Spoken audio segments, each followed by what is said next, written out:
Hello everyone, welcome to dynamic study.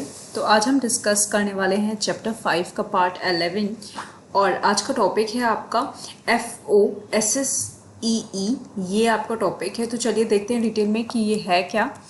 तो देखिए, इसका जो फुल फॉर्म है वो है the free and open source software for education. Short form में इसको FOSSEE बोलते हैं। तो ये जो प्रोजेक्ट था ये सैंक्शन किया गया है IIT बॉम्बे के थ्रू और IIT बॉम्बे इस पे काम कर रहा है। और IIT बॉम्बे का ये पर्पस है, इस प्रोजेक्ट का ये पर्पस है कि इसके थ्रू हम प्रमोट करें use of open source software in educational institute. Open source software क्या होते हैं? ओपन सोर्स सॉफ्टवेयर आपके वो सॉफ्टवेयर होते हैं जिनके लिए हमें कोई भी फी पे नहीं करनी होती है, तो बिना किसी पेमेंट के हम इन सॉफ्टवेयर को यूज़ कर सकते हैं। तो IIT बॉम्बे ऐसा कर रहा है कि वो ऐसे सॉफ्टवेयर्स बनाए जो कि लोगों के लिए, जो एजुकेशन इंस्टीट्यूट्स हैं उनके लिए फ्री ऑफ कॉस्ट हों, उनको कोई भी एडिशनल जो उसके खर्चे हैं वो ना उठाने पड़े। और उससे क्या होगा, एजुकेशन इंस्टीट्यूट्स अगेन उनकी एक जो अदर कॉस्टिंग थी वो रिड्यूस होगी, प्लस स्टूडेंट के ऊपर भी उसका बर्डन नहीं पड़ेगा। तो IIT बॉम्बे ने एक साइट बनाई है, दैट इज़ http:/FOSSEE.in। इस साइट से आप जो फ्री सॉफ्टवेयर्स हैं वो डाउनलोड कर सकते हैं। It does through instructional material such as spoken tutorial. इसमें बहुत सारे इंस्ट्रक्शनल मटेरियल्स हैं, जैसे स्पोकन ट्यूटोरियल्स हैं, डॉक्यूमेंटेशन है जैसे जिनका नाम है textbook companions, awareness programme है जैसे कॉन्फ्रेंसेस की तरह, and training workshops and internship softwares भी यहाँ पे अवेलेबल हैं। तो डिफरेंट टाइप के सॉफ्टवेयर हैं जो कि हेल्प करते हैं हर तरीके के जो भी इंस्ट्रक्शन आपको प्रोवाइड की जा रही है उसमें जो डिफरेंट मेथड्स है इंस्ट्रक्शन के, या जो डिफरेंट रिक्वायरमेंट्स है during the course of instruction, उन सबकी रिक्वायरमेंट को फुलफिल करने के लिए IIT बॉम्बे ने ये वेबसाइट बनाई है। और यहाँ से आप इस इनिशिएटिव से आप जो डिफरेंट सॉफ्टवेयर हैं, जो ओपन सोर्स सॉफ्टवेयर हैं, वो आप यूज़ कर सकते हैं। तो पहला जो सॉफ्टवेयर है जिसके बारे में ज़्यादा आपको पता होना चाहिए वो है text book companion. Text book companion जिसको TBC भी बोलते हैं, ये क्या है चलिए देखते हैं। Is a collection of code for solve examples of standard text book. तो ये कोड है जिसके थ्रू जो स्टैंडर्ड टेक्स्ट बुक हैं उनके एग्जाम्पल्स यहाँ पे पड़े होंगे और उनके थ्रू आप जो डिफरेंट बुक्स हैं उनको आप डाउनलोड कर सकते हैं। About 2,000 college students and teachers have participated in this activity, and close to 1,000 TBCs have been created in Scilab and Python alone। तो Python और Scilab जो दो सॉफ्टवेयर हैं या जो लैंग्वेज है उनमें TBCs को डेवलप किया गया है। 2,000 कॉलेज स्टूडेंट्स एंड टीचर्स ने पार्टिसिपेट करके इसको डेवलप किया है। FOSSEE has made all the TBs open source and have made them available for free download। तो ये जो TBCs हैं ये अवेलेबल हैं फ्री डाउनलोड के लिए, और ये जितनी भी TBCs हैं इनको फ्री ऑफ कॉस्ट रखा गया है।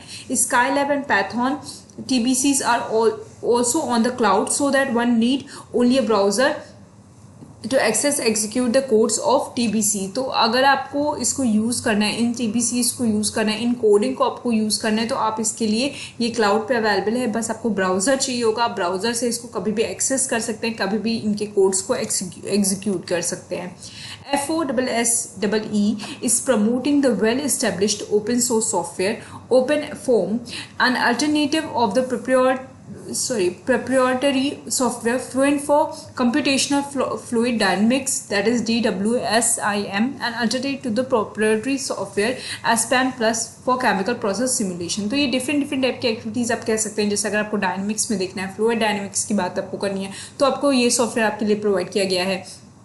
अगर आपको केमिकल प्रोसेस सिमुलेशन देखनी है तो आपको डिफरेंट जो सॉफ्टवेयर जैसे एस्पैन प्लस है वो आपको प्रोवाइड किया गया है। तो जिन सॉफ्टवेयर को पहले आप पैसे देके खरीदते थे कोई भी काम करने के लिए, कोई भी साइंस से रिलेटेड काम करने के लिए, टेक्नोलॉजी से रिलेटेड के लिए आपको जिनको पैसे पे करने पड़ते थे उनको अब मतलब ओपन बनाया गया है, उनकी कोडिंग की गई है और उनको ओपन सोर्स में कन्वर्ट किया गया है। तो इस तरीके की चीज़ों से आप उसको यूज़ कर सकते हैं।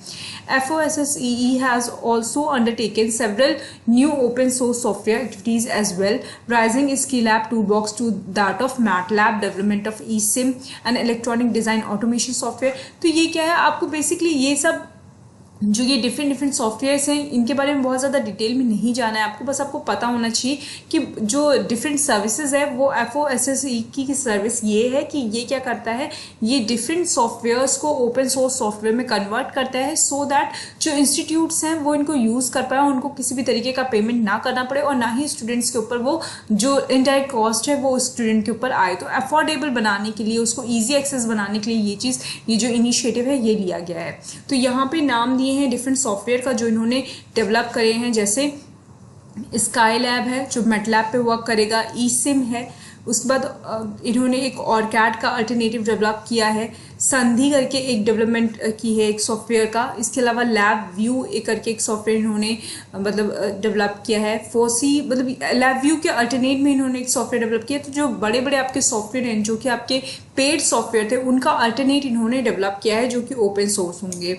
The foci team work on open source hardware projects such as OpenPLC and Arduino as well। तो ये सॉफ्टवेयर के साथ साथ इन्होंने ओपन सोर्स हार्डवेयर प्रोजेक्ट पे भी काम करना स्टार्ट कर दिया है।